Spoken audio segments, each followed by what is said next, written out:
niya. Wait lang, sabihin ko sa'yo. Sawan. Sinasawsaw. Pero hindi kasi siya masarap sa rice. Kailangan roti. Yung ginagawa kami ng bahay, may mangga doon sa harap. For today's vlog mga parikoy, may panibagong YouTube channel naman tayong i-review o i-feature walang iba kundi yung YouTube channel ni Sing Ansara. So ito si Sing Ansara, isang Pilipina-Indian couple. So mayroon silang 633,000 subscribers. So maraming humanga at inspired sa kanilang mga vlog kaya ganun karami ang kanilang subscribers. Ginawa yung kanilang YouTube channel no September 3, 2008 at may total video views na umabot sa 127,924,792. Dito sa video ng mga parikoy ay ating alamin kung magkano na nga ba yung kanyang estimated YouTube sahod. Disclaimer, lahat na makikita yung amount dito o mababanggit ko amount dito ay pawang estimated po lamang gamit ang Social Blade.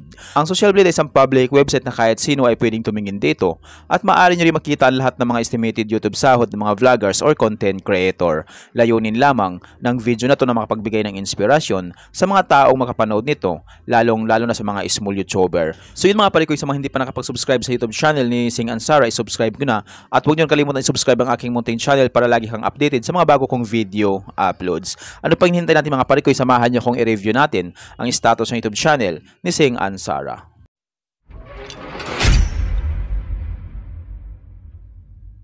So yun mga parikoy, dito tayo ngayon sa official YouTube channel ni Sing Ansara dito sa Social Blade. So dito makikita natin dito na mayroon na silang 633,000 subscribers at mayroon silang 657 uploads na video at yung kanilang total video views umabot na sa 128 million. Ginawa yung kanilang YouTube channel noong September 3, 2008. Total grade na kuha siya ng letter B negative. Social Blade rank ay pang 195,651. Subscriber rank ay pang 1,676. Video views rank ay pang 159,640.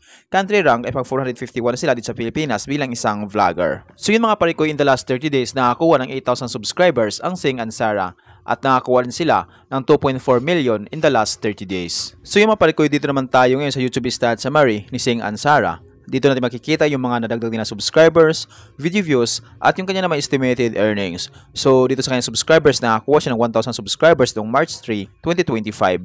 At noong March 5 naman, nakakuha siya ng 1,000 subscribers. Noong March 17, nakakuha siya ng 1,000 subscribers. At noong March 22 naman, nakakuha siya ng 1,000 subscribers. At noong March 25, nakakuha naman siya ng 1,000 subscribers. So, dito naman sa kanilang estimated earnings mga parikoy, dito natin makikita yung araw-araw na kinikita ni Sing Ansara. So dito meron sila dito $18 up to $290 $11 up to $171 $39 up to $623 $24 up to $381 $31 up to $497 $22 up to $345 $21 up to $332.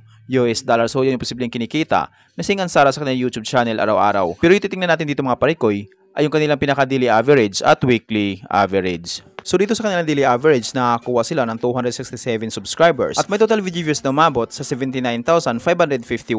Kumita ito ng $20 up to $318. So i-convert at sa piso, simula pag-convert sa lowest na mayroon silang $20 i-times natin sa 57 ay meron silang 1,140 pesos na posibleng kitain sa loob ng isang araw. At kung mabot naman nila yung highest na mabot sa $318 i-times natin sa 57 ay meron silang 18,126 pesos na posibleng kitain sa loob ng isang araw. So yung maparikoy, dito naman tayo ngayon sa kanilang weekly average. So sa kanilang weekly average, nakakuha sila ng 1,000 subscribers at may total video views na umabot sa 700,623. Kumita ito ng $175 up to $2,800. I-convert sa piso, simula pa-convert sa lowest na mayroon silang $175 i-times natin sa 57 ay mayroon silang 9,975 pesos na posibleng kitain sa loob ng isang linggo. At kung mabot naman nila yung highest na mabot sa $2,800 i-times natin sa 57 ay mayroon silang 159,600 pesos na posibleng kitain sa loob ng isang linggo. So yung mga parikoy, proceed naman tayo ngayon sa kanilang estimated monthly earnings. Hindi na yan. Ano, tinuturo mo ngayon sa mo. Hindi naman sa ganyan kumain eh. Nyam. Oo, kita mo. Dito kayo. Nyam. So yun mga parikoy, dito naman tayo ngayon sa kanilang estimated monthly earnings. So disclaimer pala mga parikoy, ang video na ito ay layunin lamang na makapagbigay ng inspirasyon sa mga tao makapanood nito, lalong na sa mga small YouTuber. Lahat na makikita yung amount dito o mababanggit ko amount ito ay pawang estimated po lamang gamit ang Social Blade. Ang Social Blade ay isang public website na kahit sino ay pwedeng tumingin dito at maaari nyo rin makita ang lahat ng mga estimated YouTube sahod ng mga vloggers or content creator. Layunin lamang ng video na ito na makapagbigay ng inspirasyon sa mga tao makapanood nito, lalong-lalo na sa mga small YouTuber. Sumapalik ko sa mga hindi pa nakapag-subscribe sa YouTube channel ni Sing Ansara, isubscribe nyo na yung kanilang YouTube channel at huwag nyo rin kalimutan isubscribe ang aking munting channel para lagi kayong updated sa mga bago kong video uploads. So dito sa kanilang estimated monthly earnings, makikita natin dito na meron sila dito $597 sa lowest at yung highest na may mabot sa $9,500 So i-convert sa piso. Simulat pag-convert sa lowest na mayroon silang $597 i-times natin sa 57 ay mayroon silang 34,029 pesos na posibleng kitain sa loob ng isang buwan. At kung mabot naman nila yung highest na mabot sa $9,500 i-times natin sa 57 ay mayroon silang 541,500 pesos na posibleng kitain sa loob ng isang buwan. So yung mapalikot yung highest ni Sing Ansara, so maabot lamang ito kapag once lahat ng mga viewers nila ay hindi nag-i-escape ng ads. So bihira yung mga viewers na hindi nag-i-escape ng ads kaya nito maabot nila ni Sing Ansara. So dito na tayo babase sa lowest na meron silang $597. So itong $597 na katumbas ng 34,029 pesos, so maaring doble lang ito or triple. So yun kanilang posibleng kitain sa kanilang YouTube channel sa loob ng isang buwan.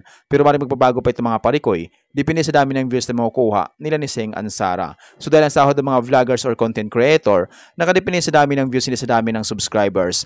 At laking tulong din yung mga viewers na hindi nag-i-skip ng ads. Kaya hanggat maaari huwag po tayo mag-skip ng ads sa lahat ng mga inidulo nating vlogger. So sa ganung paraan medyo lalaki yung kanilang YouTube sahod. So yung mapalit ko deserve ni Sing Ansara na magkaroon sila ng maraming subscribers at malaking sahod sa kanilang YouTube channel. So nakakatuwa at nakakalibang panoorin ang Sing Ansara. Kaya tuloy-tuloy tayo suportahan itong Sing Ansara. Sa mga hindi pa nakapag-subscribe sa YouTube channel ni Sing Ansara, isubscribe nyo na yung kanilang YouTube channel at huwag nyo kalimutan isubscribe ang aking munting channel para lagi kang updated sa mga bago kong video uploads. So yung mapalit ko kung meron kayong inidolong vlogger na gusto nyo malaman yung kanilang estimated YouTube sahod, paki-comment lamang sa comment section at gagawan natin ng itong klaseng ori ng video. So dito sa estimated yearly earnings mga parikoy, makikita natin dito ang kinikita ng Sing Ansara sa kanilang YouTube channel sa loob ng isang taon. Meron sila dito $9,500 up to $152,000.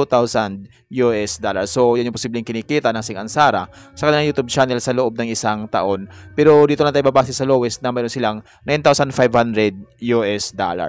So yung mga parikoy, hanggang dito na yung video natin. So kung mayroon kayong iniidolong vlogger na gusto nyo malaman ko lang estimated YouTube sahod, paki-comment lamang sa comment section at gagawan natin ng itong klaseng ori ng video.